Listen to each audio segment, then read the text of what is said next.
नमस्कार, मैं हूं रंजीत कुमार और शुरू हो चुका है क्लियर कट। पाकिस्तान में भारी उथल पुथल के बीच ऐसा कौन सा सिग्नल मिला है कि कहा जा रहा है कि 30 दिन के भीतर पाकिस्तान को नया निजाम मिलने वाला है। ये बताऊंगा मैं आपको, और क्लियर कट की दूसरी स्टोरी में यह भी बताऊंगा कि कहां SIR की मुहिम ने घुसपैठियों का बोरिया बिस्तर बंधवा दिया। लेकिन उसके पहले अभी का बिग अपडेट। कोलकाता में चुनाव आयोग के दफ्तर के बाहर जबरदस्त हंगामा हुआ। BLO फोरम के सदस्यों ने जोरदार विरोध प्रदर्शन किया और हालात इस कदर बिगड़े कि BLO को रोकने के लिए भारी पुलिस बल तैनात करना पड़ा। प्रदर्शनकारियों की मांग यह है कि SIR की डेडलाइन को 2 महीने और बढ़ा दी जाए और ड्यूटी के दौरान जान गंवाने वाले BLO के परिवारों को मुआवजा दिया जाए। बीजेपी ने कहा कि BLO नहीं बल्कि TMC के कैडर का प्रदर्शन है। दिल्ली ब्लास्ट केस में ताबड़तोड़ एक्शन जारी है। NIA ने जम्मू कश्मीर और उत्तर प्रदेश के 10 जगहों पर छापेमारी की है और पुलवामा में आतंकी डॉक्टर अदील और डॉक्टर मुजम्मिल के घर और शोपियां में मौलवी इरफान के घर पर रेड डाली गई। लखनऊ में डॉक्टर शाहीन के घर पहुंचकर NIA ने शाहीन के पिता और भाई से करीब 7 घंटे पूछताछ की। बिहार में बुलडोजर एक्शन रुकने का नाम नहीं ले रहा। राजधानी पटना में एक बार फिर अवैध अतिक्रमण पर बुलडोजर चला। विधानसभा के नजदीक सचिवालय रोड से अतिक्रमण को हटाया गया। गांधी मैदान, डाक बंगला चौराहा, पटना जंक्शन समेत सभी मुख्य सड़कों से भी अतिक्रमण हटाया गया। प्रशासन का कहना है कि पटना में अतिक्रमण हटाने का अभियान अभी आगे भी जारी रहेगा। दिल्ली के बाद अब मुंबई में भी सांसें लोगों की फूल रही है और प्रदूषण का लेवल इस कदर पहुंच चुका है कि दिल्ली से पहले मुंबई में ग्रेड 4 की पाबंदियां लागू कर दी गई है। मुंबई में कई जगहों पर एयर क्वालिटी बेहद खराब पाई गई है। इसमें मझगांव, देवनार, मलाड, बोरीवली, ईस्ट पवई और मुलुंड जैसे इलाके शामिल हैं।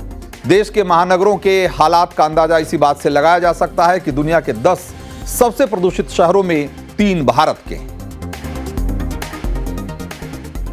यूपी के बिजनौर में जंगल सफारी के दौरान टूरिस्टों से भरी जिप्सी पर हाथी ने अटैक कर दिया। अमानगढ़ टाइगर रिजर्व में अचानक जिप्सी के पीछे टस्कर हाथी दौड़ पड़ा। ड्राइवर ने किसी तरीके से 6 लोगों की जान बचाई। घटना का वीडियो सोशल मीडिया पर खूब वायरल हो रहा है। मध्य प्रदेश के रायसेन में 40 साल पुराना पुल भरभरा कर गिर पड़ा। पुल के नीचे से गुजर रही 2 बाइक इसकी चपेट में आ गई। हादसे में 4 लोग गंभीर रूप से घायल हो गए हैं। पुल के नीचे मरम्मत का काम चल रहा था, जहां कई मजदूर काम कर रहे थे। पुल को ढहते देखकर उन्होंने तुरंत वहां से भागकर अपनी जान बचाई। गनीमत रही कि मजदूर समय रहते वहां से निकल गए, वरना और भी बहुत सारे लोगों की जान जा सकती थी या लोग जख्मी हो सकते थे। मध्य प्रदेश के धार में किसानों का हल्ला बोल। MSP कर्ज माफी की मांग को लेकर मुंबई आगरा नेशनल हाईवे पर चक्का जाम किया। उन्होंने हजारों किसानों ने ट्रैक्टर ट्रॉली के साथ प्रदर्शन किया। MSP के साथ ही किसानों ने केंद्र सरकार को दाल, कपास और प्याज के इंपोर्ट पर बैन लगाने की भी सरकार से अपील की। अमेरिका के इंडियाना में बर्फीले तूफान के चलते बड़ा हादसा हो गया। हाईवे पर 50 से ज्यादा गाड़ियां आपस में टकरा गई, जिससे कई लोगों के घायल होने की खबर है। गाड़ियों के टकराने के बाद हाईवे पर लंबा जाम लग गया। बर्फीले तूफान की वजह से इमरजेंसी को छोड़कर लोगों को यात्रा न करने की चेतावनी जारी की गई है। दिसंबर आते ही पहाड़ी इलाकों में बर्फबारी ने दस्तक दे दी है। जम्मू कश्मीर और लद्दाख में कड़ाके की ठंड पड़ रही है। जोजिला दर्रे पर सीजन की पहली बर्फबारी हुई है। वहां लेक में तापमान 0 से 4 डिग्री नीचे चला गया है। मौसम विभाग ने बताया कि आने वाले दिनों में लद्दाख के साथ ही जम्मू कश्मीर की ऊंची चोटियों पर भी बर्फबारी बढ़ेगी। संत प्रेमानंद महाराज ने गोवर्धन में गिरिराज महाराज की लगभग 7 किलोमीटर की पैदल सप्तकोशीय परिक्रमा पूरी की। सुबह 8 बजे संत प्रेमानंद वृंदावन के छटीकरा गांव या छटीकरा मार्ग से होते हुए राधाकुंड पहुंचे, जहां से सप्तकोशीय परिक्रमा की शुरुआत की। परिक्रमा के दौरान पीछे पीछे सैकड़ों की संख्या में उनके भक्त भी चल रहे थे। महाराष्ट्र के नांदेड़ में सरकारी डॉक्टरों की उसी चैम्बर में उन्हें पीट दिया गया, जिसका वीडियो वायरल हो रहा है। डॉक्टर पर महिला कर्मचारी के साथ छेड़छाड़ और उसे परेशान करने का आरोप लगा है। महिला कर्मचारी के रिश्तेदारों ने नगर निगम के अस्पताल में घुसकर डॉक्टरों को कई थप्पड़ जड़े।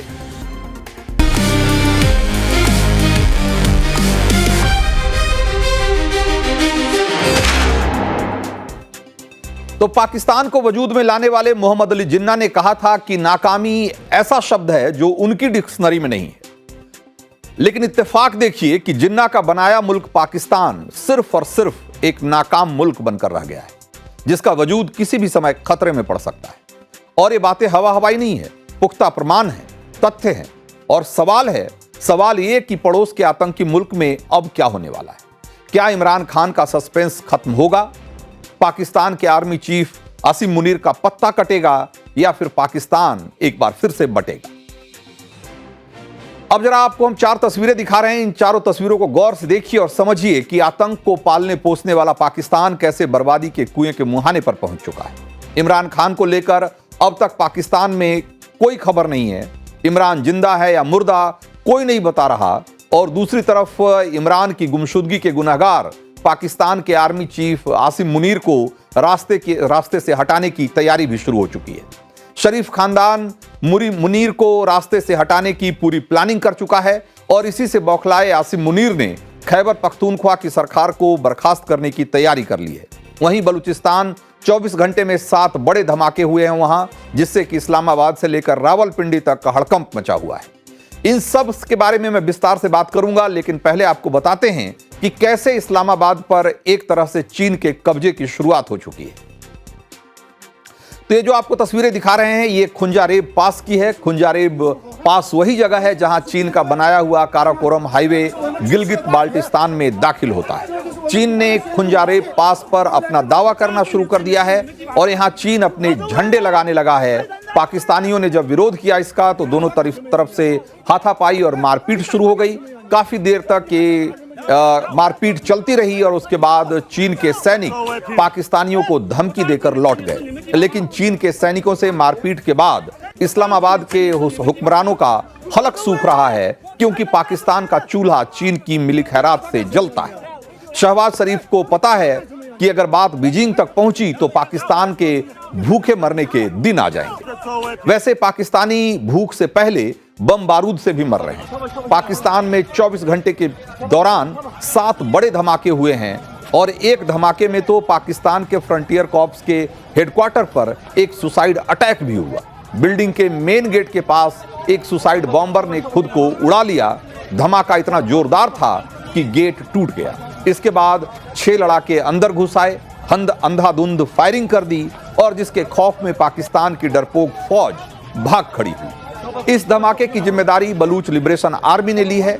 बीएलए ने बाकायदा अपने आत्मघाती हमलावर की तस्वीर भी जारी की है और बलूच लिबरेशन आर्मी ने कहा है कि खुद को बम से उड़ाने वाली महिला का नाम जरीना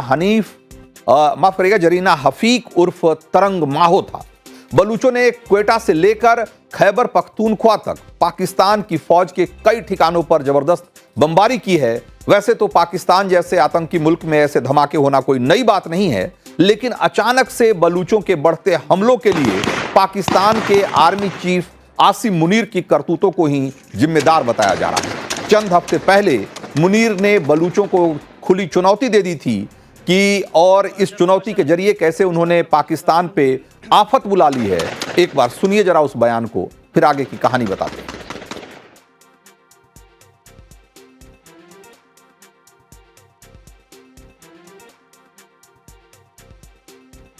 तो दुनिया जानती है कि बलूचिस्तान के लोग पाकिस्तान के वर्दी वाले दहशतगर्दों से कितनी नफरत करते हैं। हालत यह है कि पाकिस्तान की फौज बलूचिस्तान में पैर रखने से भी डरती है, लेकिन डींगे हाँकने में क्या जाता है। मुनीर ने फर्जी बहादुरी की डींगे हाँक दी और एक तरीके से बलूचों को चुनौती दे दी। अब लगातार बढ़ते हमलों के लिए आसिम मुनीर को ही जिम्मेदार माना जा रहा है और कयास तो ये भी लगा रहे हैं कि अब मुनीर को ही रास्ते से हटाने की तैयारी कर ली गई है। आसिम मुनीर के तीनों सेनाओं का सुप्रीम यानी कि चीफ ऑफ डिफेंस फोर्सेस बनने का ख्वाब अब एक तरीके से उस पर ग्रहण लग गया है। मुनीर को सीडीएफ बनाने की 29 नवंबर तक नोटिफिकेशन जारी होना था सीडीएफ बनाने को लेकर, लेकिन पाकिस्तान के प्रधानमंत्री शहबाज शरीफ ने अब तक इस पर साइन ही नहीं किया है और इससे पहले ही शहबाज 26 नवंबर को बहरीन चले गए और फिर 27 नवंबर को अनौपचारिक यात्रा पर लंदन रवाना हो गए। पाकिस्तानी संसद ने 12 नवंबर को सेना की ताकत बढ़ाने वाला 27वां संवैधानिक संशोधन पास किया था और इसके तहत आसिम मुनीर को तीनों सेनाओं का चीफ यानी कि सीडीएफ बनाया जाना था और इस पद के मिलते ही मुनीर की ताकत कई गुना बढ़ जानी थी और पाकिस्तान के राष्ट्रपति और प्रधानमंत्री को भी अपने हर फैसले के लिए एक तरीके से मुनीर का मुंह देखना पड़ सकता था। पाकिस्तान के परमाणु हथियारों की कमान भी मुनीर को मिल जाती और नवाज शरीफ और शहबाज शरीफ ये बिल्कुल नहीं चाहते कि मुनीर जैसा मुल्ला टाइप का कोई आदमी आर्मी चीफ की एक तरीके से या यूं कहें कि चीफ ऑफ डिफेंस फोर्सेस की कुर्सी पर बैठे और इसीलिए अब उसे हटाने की तैयारी की जा रही है। वैसे असीम मुनीर का 3 साल का टर्म 29 नवंबर को खत्म हो गया है और नया नोटिफिकेशन जारी होने की जो तारीख थी एक तरीके से वो भी निकल चुकी है और नया नोटिफिकेशन जारी नहीं होने की वजह से टेक्निकली मुनीर अब पाकिस्तान का आर्मी चीफ भी नहीं। अब नोटिफिकेशन क्यों नहीं जारी किया गया, इसको लेकर पाकिस्तान के गृह मंत्री की एक जरा दलील सुनिए। तो इस्लामाबाद के हुक्मरान चाहे कुछ भी कहें लेकिन सच जो है वो सामने दिख रहा है। कहा जा रहा है कि नवाज शरीफ ने शहबाज शरीफ को चेताया है कि मुनीर को सर्वे सर्वा बनाने पर वो सिर्फ फोटो खिंचाने के पीएम रह जाएंगे और बाकी सारी ताकतें मुनीर के पास चली जाएगी। सिर्फ मुनीर की कठपुतली बनकर अगर रहना है तभी आप उनको सीडीएफ बना सकते हो मुनीर को। वैसे भी शहबाज शरीफ कौन से अभी बड़े तीसमार खान हैं, मुनीर की कठपुतली ही हैं, लेकिन नवाज शरीफ पाकिस्तान के फौजी जनरलों की तानाशाही के खुद भुक्तभोगी रह चुके हैं और इसीलिए वो अपने भाई को आगाह कर रहे हैं। 1999 में मुशर्रफ ने रातों रात शरीफ को इस्लामाबाद की गद्दी से हटाकर पाकिस्तान से भी तड़ीपार कर दिया था और इसीलिए नवाज शरीफ ने अपने भाई शहबाज शरीफ को यह कहा है कि मुनीर को दूर ही रखने में फायदा है, वरना पूरे शरीफ खानदान का हश्र भी इमरान खान की तरह होना तय है।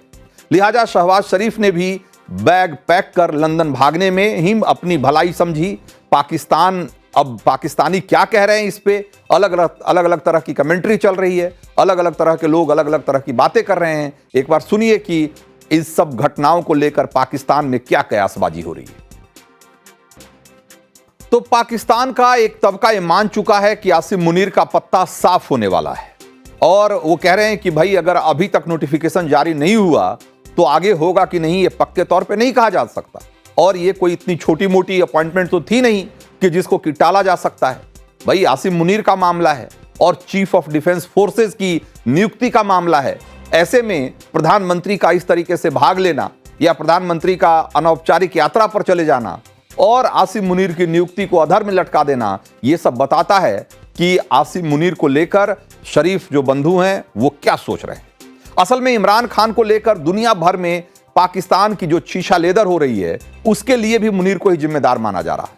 अडियाला जेल में इमरान खान को लेकर अब तक सस्पेंस कायम है। हफ्ते भर से इमरान खान की बहनों से लेकर पीटीआई सपोर्टर सब अडियाला जेल के बाहर धरने पर बैठे हुए हैं, लेकिन इमरान खान के जिंदा या कत्ल कर दिए जाने का कोई सबूत अभी तक सामने नहीं आया है। इस बीच इमरान खान की बहन अपने भाई की खैरियत का पता लगाने के लिए दुनिया भर में गुहार लगा रही है।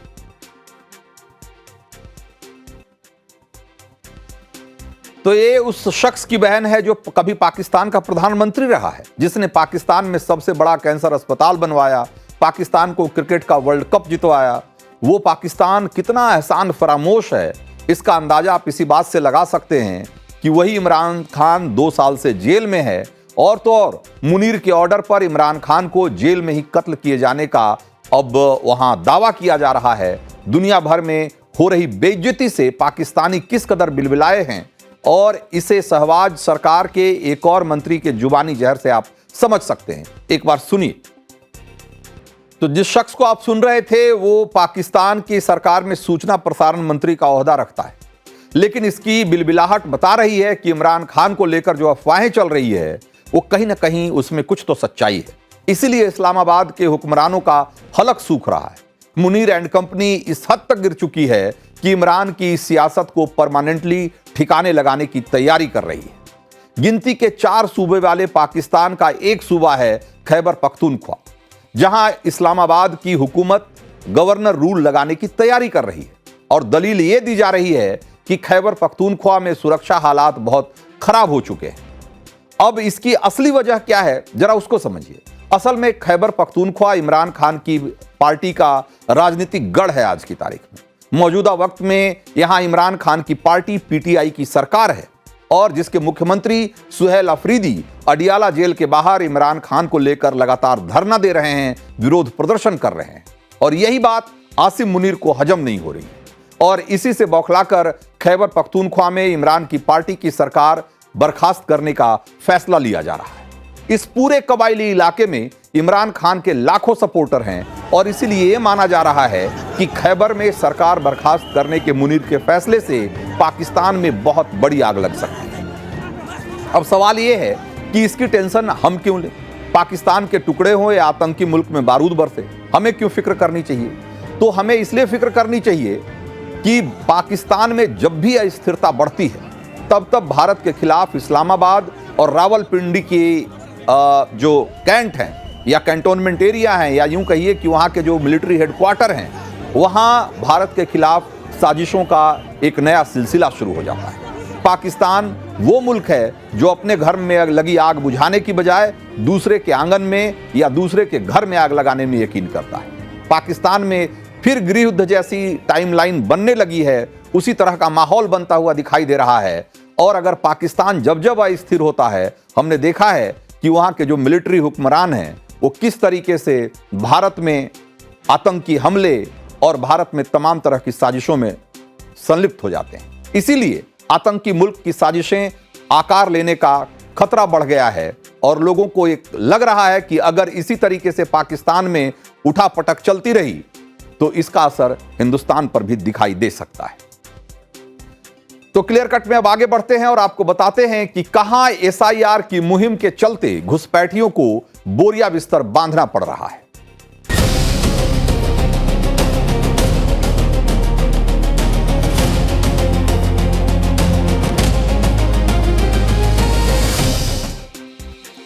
तो एसआईआर, बांग्लादेशी घुसपैठिए और बीएलओज की मौत पर इस वक्त संसद से लेकर सड़क तक संग्राम छिड़ा हुआ है। पश्चिम बंगाल की ममता सरकार, केंद्र सरकार और चुनाव आयोग दोनों से दो दो हाथ करने को तैयार हैं। इस बीच बंगाल से आई आज की दो तस्वीरों को देखिए। एक ओर कोलकाता में बीएलओ ने जोरदार प्रदर्शन किया तो दूसरी ओर बांग्लादेश से लगे हकीमपुर बॉर्डर पर अवैध बांग्लादेशी अपना बोरिया बिस्तर बांधकर अपने घर लौटने को तैयार दिख रहे हैं। कोलकाता में जब चुनाव आयोग के दफ्तर शुभेंदु अधिकारी के साथ बीजेपी का प्रतिनिधिमंडल पहुंचा तभी बीएलओ फोरम के सदस्य अपनी मांगों को लेकर हंगामा करने लगे।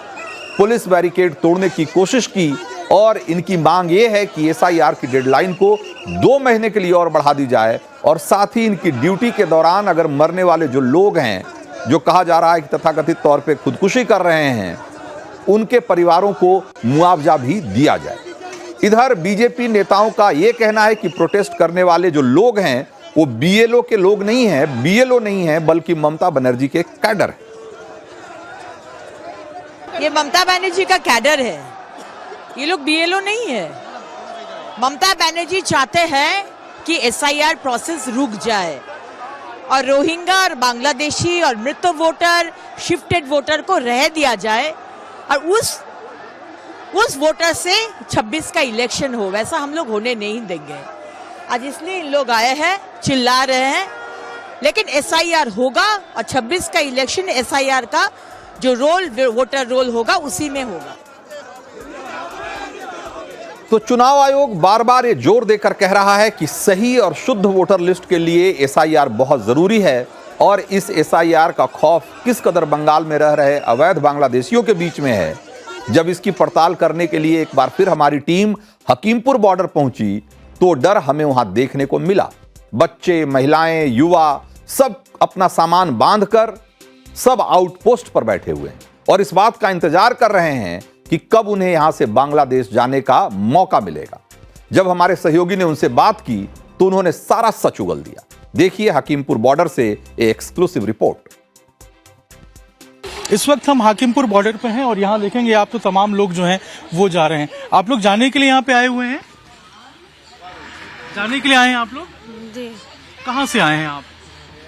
खिदिरपुर। खिदिरपुर। अभी कहाँ जा रहे हैं आप लोग? अभी बांग्लादेश जा रहे हैं। पहले कहाँ रहते थे आप? पहले का मतलब बांग्लादेश से आप आए थे? हाँ कब आए थे, कितने साल पहले? 4 बছর आगे 4 साल हो गया। और यहाँ आके कहाँ रुके थे? खिदिरपुर। खिदिरपुर में। तो कैसे आए थे आप लोग यहाँ पे, किस तरीके से आए थे, कौन लेके आया था आप लोगों को? লুকে লুকে নিয়ে এসেছিল। हाँ, লুকে নিয়ে এসেছিল। आप लोग को लेके आया गया था? हाँ कौन लेके आया था? অত বলতে পারছি না। आपको नहीं। आप भी आए हैं, कहाँ से आए हैं आप? खिदिरपुर। खिदिरपुर से ही आए हैं। तो आप लोग सब साथ में आए थे? नहीं, हाँ, आप कितने साल पहले आए थे? हम 1.5 साल पहले आए थे। 1.5 साल पहले आए थे। कैसे आए थे, किस रास्ते से आए थे? वो नहीं पता है, आए साथ। कौन लेके आया था आप लोगों को यहाँ पे? वो मेरा शादी हो गया, मेरा दूल्हा आया। अच्छा, आपका दूल्हा लेके आया था, आपकी शादी यहाँ हो गई थी? वहाँ बांग्लादेश हुआ था। अच्छा, वहाँ फिर यहाँ आ गए थे आप लोग? तो ये किस रास्ते से आए थे, जमीन से आए थे, नदी से आए थे, कैसे आए थे? वो नदी से आए थे। नदी पार करके आए थे? क्या नाव में आए थे आप तो? बस मैं ये जानना चाहता हूँ कि आप लोग जब आए थे तो क्या किसी ने मदद की थी या फिर कुछ पैसा लिया था, या आप लोग कैसे आ गए थे यहाँ पे? कि मेरे अब्बा का साथ आए थे, तो उन लोग चला गया, हम जा नहीं पाए, तो वो सब जानता है, हम नहीं जानते भाई। मतलब वो पहले चले गए थे? हाँ, वो पहले और आप लोग यहाँ बच गए थे? हाँ, तो क्या लैंड रूट से आए थे या पानी से आए थे आप लोग? हम पानी से आए थे। पानी से। और रुके कहाँ थे आप लोग यहाँ पे? खिदिरपुर। तो अब डर लग रहा है आप लोग को, SIR जब चालू हुआ इसीलिए आप लोग जा रहे हैं? हाँ, इसलिए जा रहे। देखिए, ये तमाम वो लोग हैं जो बांग्लादेशी मूल के हैं और अब जो है यहाँ से वापस की तरफ जा रहे हैं अपने सामान लेकर, अपने जो तमाम जो रिसोर्सेज जो भी यहाँ पे जमा किए थे। खिदिरपुर बता रहे हैं कि खिदिरपुर में रुके हुए थे। तो पश्चिम बंगाल से इस तरह की रिपोर्ट कोई पहली बार नहीं आई है। नवभारत ने आपको पश्चिम बंगाल और बांग्लादेश की सीमा से लगे ऐसे तमाम बॉर्डर इलाकों से इस तरह की रिपोर्ट्स पहले भी हमने आपको दिखाई है, जिसमें कि बड़ी संख्या में बांग्लादेशी वहां पर बॉर्डर पे इंतजार कर रहे हैं इस बात का कि कब बॉर्डर आउटपोस्ट से उनको बांग्लादेश में जाने का मौका मिले। और इनकी संख्या हमने आपको हर बार दिखाई है कि सैकड़ों की तादाद में है हर बॉर्डर पे। और कहा जा रहा है कि पश्चिम बंगाल में बांग्लादेश से लगी सीमा पर ऐसे सैकड़ों बॉर्डर आउटपोस्ट हैं जहां पर कि ऐसे ही बड़ी संख्या में बांग्लादेशी इस समय मौजूद हैं बोरिया बिस्तर बांधकर। आप सोचिए कि इनकी तादाद क्या है। पिछले महीने भर से करीब करीब देखा जाए तो इस तरीके से भागने का सिलसिला जारी है बांग्लादेशियों का। और आप सोचिए कि इसी SIR का विरोध हो रहा है। ये सब इसलिए भाग रहे हैं क्योंकि SIR की वजह से जब इनके डॉक्यूमेंट चेक करने की नौबत आएगी तो इनके पास कोई वैध डॉक्यूमेंट नहीं है, कोई दस्तावेज नहीं है, और इसीलिए भाग रहे हैं। और ममता बनर्जी सरकार इसी बात का विरोध कर रही है कि SIR क्यों किया जा रहा है, SIR की वजह से BLO की जान जा रही है और अलग अलग तरह की दलीलें दी जा रही है।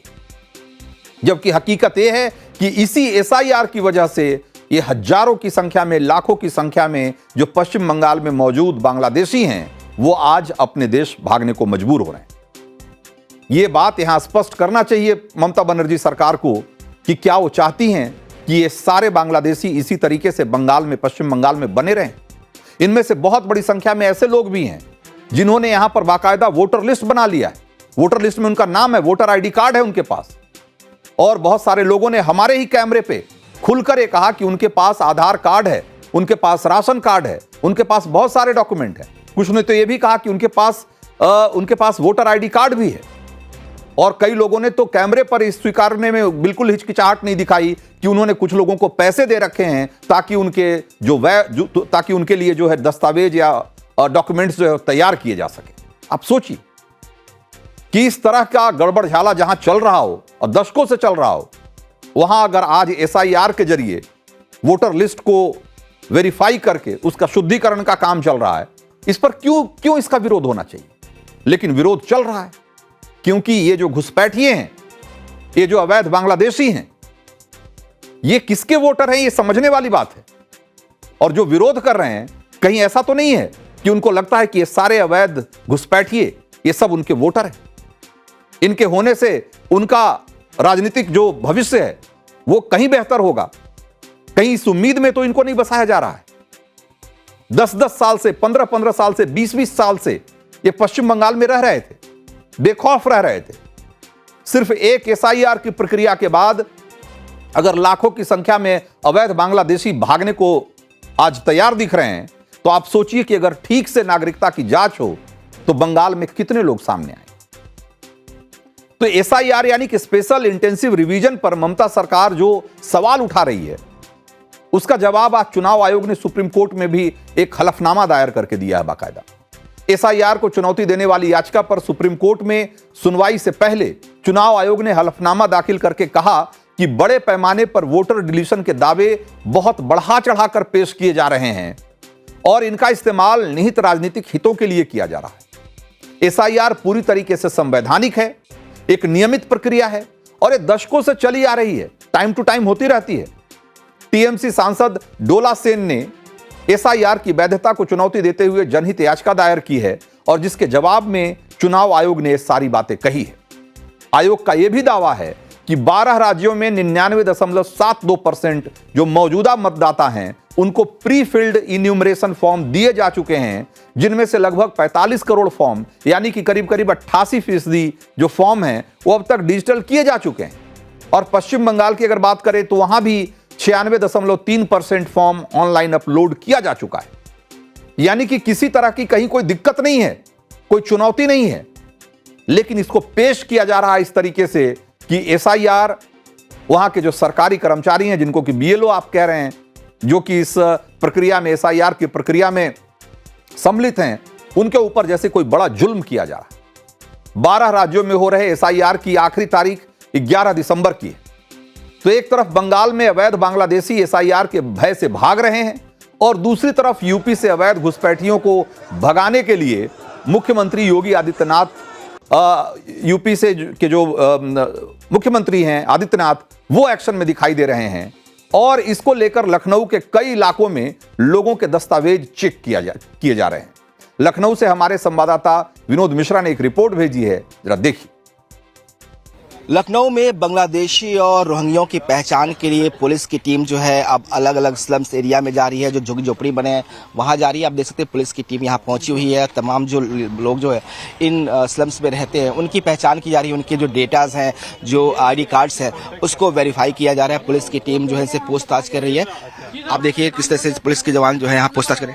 आईडी जमा किया, पासबुक जमा किया, बस करने में काम हो गया। काम कर रहे हैं, घर घर का कूड़ा उठाते हैं, बस इतना ही उन लोग का है। उन लोग का खास कोई जिम्मा नहीं है, फोन नहीं करते इसे काम के लिए। नहीं यार, कोई ना कोई माई बाप होगा ना आप सबका, किसी ना किसी के। हाँ, मतलब 2-4 साल पहले ठेकेदार सिस्टम होता था। ठेकेदार आसाम से लोग लाते थे, काम कराते थे। अब वो बंद हो गया ना और सिस्टम खत्म हो गया। आपने बताया ना,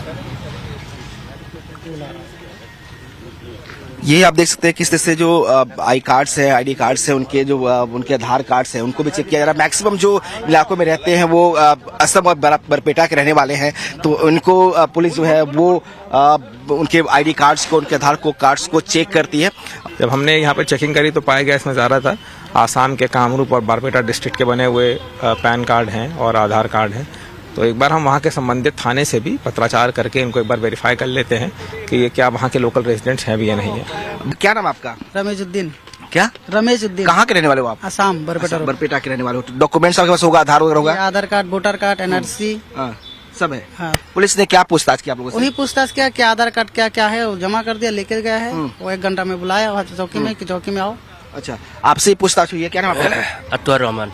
अतवर रहमान। आप भी असम बरपेटा के रहने वाले? आसाम में नलबारी डिस्ट्रिक्ट। नलबारी के रहने वाले। कितने लोग रहते हैं यहाँ पे? 3 लोग। असम के कितने लोग होंगे यहाँ पे? यहाँ पे कुल 18 से 20 होगा। 18 से 20 लोग रहते हैं। तो एसआईआर की प्रक्रिया देश के तमाम राज्यों में चल रही है और ये देखिए इत्तेफाक की जो ज्यादातर जगहों पे इस तरह के संदिग्ध लोग मिल रहे हैं, उनमें से जो उनके दस्तावेज हैं या तो पश्चिम बंगाल या असम के दिखाई दे रहे हैं और यही वो 2 राज्य हैं जहां पर की घुसपैठियों की संख्या सबसे ज्यादा रही है और घुसपैठ का सबसे जो बड़ा रास्ता रहा है वो यही दोनों स्टेट है, क्योंकि इन दोनों राज्यों की सीमाएं बांग्लादेश से लगी हुई हैं और दशकों से वहां से अवैध घुसपैठ का काम चलता रहा है। अब जब इसकी जांच हो रही है तो इस तरह के बहुत सारे मामले सामने आ रहे हैं, इसलिए जरूरी है कि इनके दस्तावेजों की बहुत गहनता से, सूक्ष्मता से जांच की जानी चाहिए, क्योंकि इसी तरीके के दस्तावेज बनाकर घुसपैठिए इस देश में दशकों से टिके हुए भी हैं। तो आज क्लियर कट में इतना ही, मुझे दीजिए इजाजत।